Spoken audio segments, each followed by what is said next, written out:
মানে তিলিকি নাদৰ পানী খাই উলনিত খপ জপাই বুলি এটা কথা আছে। মই সুধি থাকোঁ মাজে মাজে, আগতে সুধিছোঁ পটককৈ মনত পৰি গ'ল। তিলিকি নাদৰ পানী খাই উলনিত খপ জপায়। এতিয়া আপুনি এইটো চিন্তা কৰিলে হয়তো ডাইলগত আপোনাৰ প্ৰভাৱ পৰিব পাৰে, কিন্তু মই সেইকাৰণেহে সহজ কৰি দিম যে এই বস্তুটো এনেকুৱা এটা বস্তু, তিলিকি নাদৰ পানী খায়। তিলিকি নাদ মানে বুজি পাইছে অকণমান, আৰু উলুৱনিত খপ জপায়।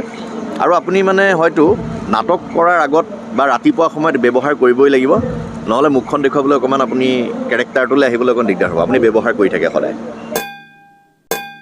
কি মানে বস্তুটো? কি মানে বস্তুটো? কি মানে বস্তুটো? কি মানে বস্তুটো? তিলিকি নাদৰ পানী খাই উলুৱনিত খপ জপায় কোনে? তাকে কেতিয়াকৈ লাগিব ৰে প্ৰশ্নটো? তিলিকি পানী খায় উলুৱনিত খপ জপায়। উলুৱনিত খপ জপায়।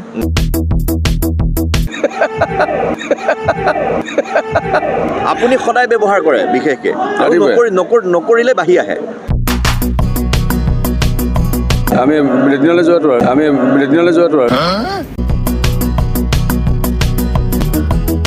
আমি বাহিৰলৈ যোৱাটো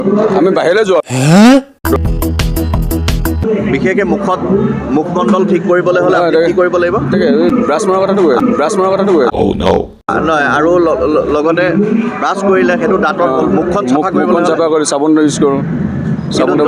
যদি আপোনাৰ এতিয়া মুচকুচা আছে, দাড়ি কাটো, এই কাটো, বাছ কি হ'ব পাৰে এতিয়া কওকচোন আপুনি? উলুৱনিত খপ জপায়।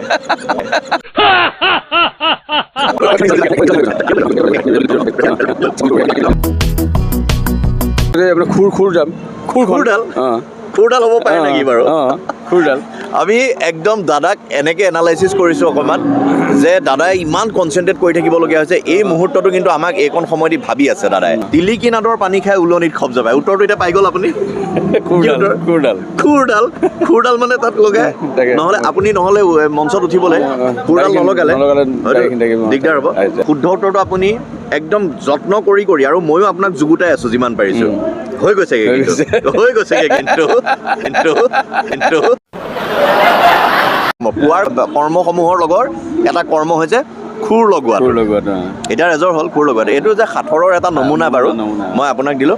এবাৰ দাদাই নেতা এজনে, যদি মই নেতাক আজিলৈকে সোধা নাই লাও পুলি লৰাই ৰুলো লৰাই লফা বুলি, এগৰাকী নেতাই কেনেকৈ ক'ব পাৰে, যিহেতু অভিনয়ত ক'বই দাদাই, এক্সকিউজ মিৰ মূল মন্ত্ৰ লাও পুলি লৰাই ৰুলো লৰাই লফা, উৰাই ঘূৰাই তাকো উৰাই ঘূৰাই মাতা।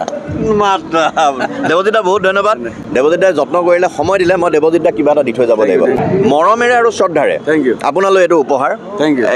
এইটো লিখা আছে এক্সকিউজ মি, আৰু এক্সকিউজ মি লৈ মোৰ তৰফৰ পৰা একদম আন্তৰিকভাৱে হিয়াভৰ শুভেচ্ছা জনাইছোঁ।